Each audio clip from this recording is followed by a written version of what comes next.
Hello everybody, welcome to the United Stands. I'm Mark Goldbridge and here we go. Donny van de Beek is leaving Manchester United. Probably not a big surprise, but Fabrizio Romano getting in the January sales early. We've not even had Christmas, Fabrizio, and you're in the January sales. Bloody hell. But no, Donny van de Beek, from the words of Fabrizio Romano, Donny van de Beek to Eintracht Frankfurt. Here we go. Verbal agreement now in place. It will be a loan until June. Buy option included for 15 million euros, potential package add-ons included. It's not mandatory that they buy him in the summer. So get in the comments. What are your thoughts about this? I certainly agree. Over recent weeks, when you're looking at that midfield with Scott McTominay playing hide and seek in there, trying to communicate with his friends and teammates with a Ouija board, and Amrabat struggling to adapt, Bruno absolutely knackered, looking like he needs a couple of weeks in the Caribbean, Mason Mount and Eriksen holding hands in the injury room.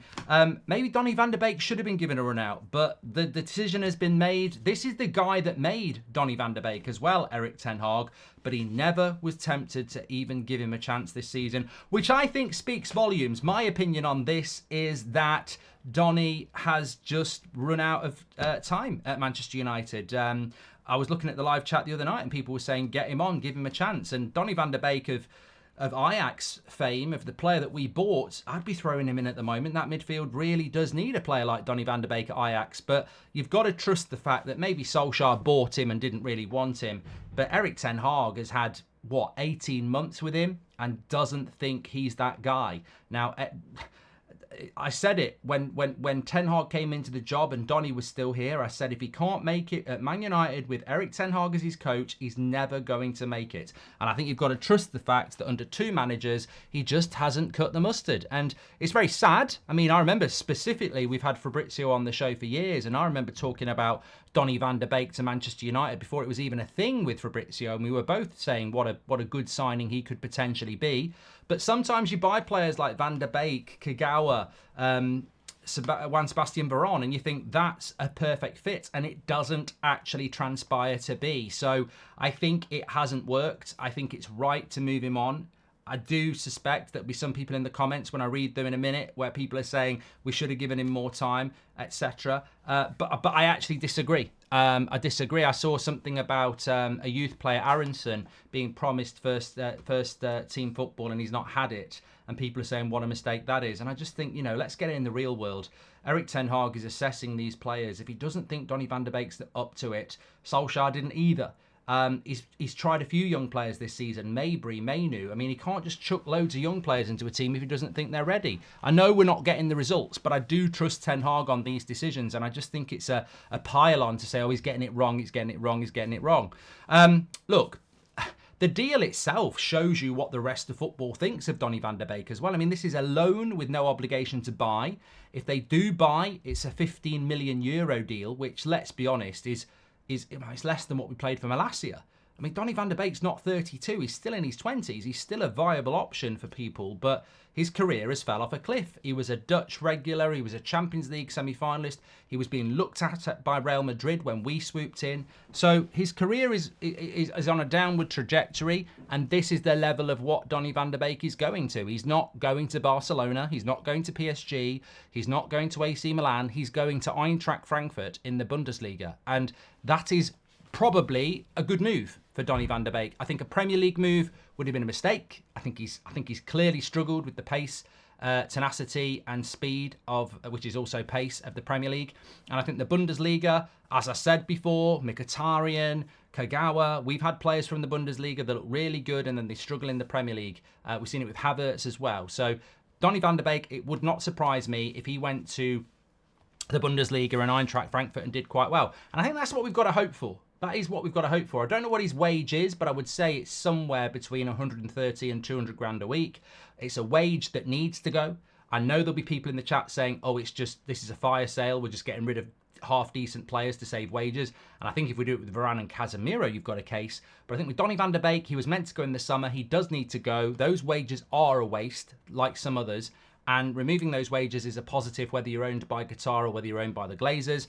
I also think that going to the Bundesliga for Frankfurt, if he can have a good 3 or 4 months and not get injured, they'll probably trigger that 15 million release clause, which will allow him to sign from Manchester United. And then suddenly in the summer, you've got 10, 12 million pounds coming into the coffers. You've got a wage that's what? I mean, if he's on 130 grand a week, that's 260, that's 500,000 a month, that's another 6 million. So you probably just made 20 million and reduced the wage bill a little bit. And those sort of deals do need to be done. The question marks would be about why the deal didn't work. Other question marks would be why he's stayed until January when we could have offloaded him in the summer. But really, this is and from a negative point of view, I think this is an indicator of what Manchester United are at the moment. We pay high for the fee, we pay high for the wages, and then 2, 3, 4 years later, we end up unable to sell, paying their wages to go on loan in the hope that they do okay, and we sell them for next to nothing. And let's not forget, I don't know whether Fabrizio has revealed it, but I would almost guarantee that we are not going to pay all of his wages. They will pay a loan fee apparently, but I wouldn't have thought that they'll be paying the wages really. But look, he's not part of the plans, and if he's not part of the plans, he's got to go. Get your comments in below, like I say. Another positive is I think the midfield needs restructuring. I think the midfield needs reinvesting in. I would like to see Scott McTominay go 100%. We're not going to see Mount go. We're not going to see Bruno go. I'd be looking at Eriksen in the summer as well. So Donny, Eriksen, McTominay, that would be 3 players I'd be looking to get rid of. And then you build... I mean, look, apparently we're getting rid of Casemiro as well, but that's ridiculous in my mind. That's just a money thing. But Mainu, Bruno, Mount, maybe Amrabat. I'll be looking to bring a couple more in, especially if Casemiro is going to go. But yeah, I think my assessment of Donny van de Beek at Manchester United would be one of great promise. I was really excited about this signing, and I really felt that he was going to be, a bit of a diamond in the rough coming into the Premier League with that Ajax education, hard work, technical player. And it's just been a massive, massive disappointment. And what I will say is it reminds me of something that's been a very consistent theme over the last decade at Manchester United. We always used to say, why is it we are so unlucky with number 10s? I think it needs to become a bit of a bigger statement than that. Why is it Manchester United are a football club that can't play football? Why is that? Why is it for the last 10 years we can't play football?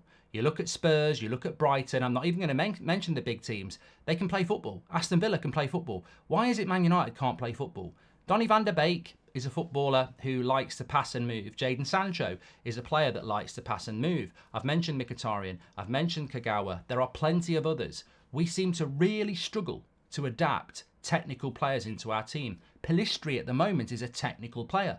We are really a kick and rush football side, and I think this is how Erik ten Hag struggles with the possession-based style, because it's infected the whole of our team for the last 10 years. We're not technical. We like to sit deep and counter fast, and maybe that's another symptom of why players like Donny and Sancho and a few others just can't adapt to Manchester United, because we're not a good footballing side.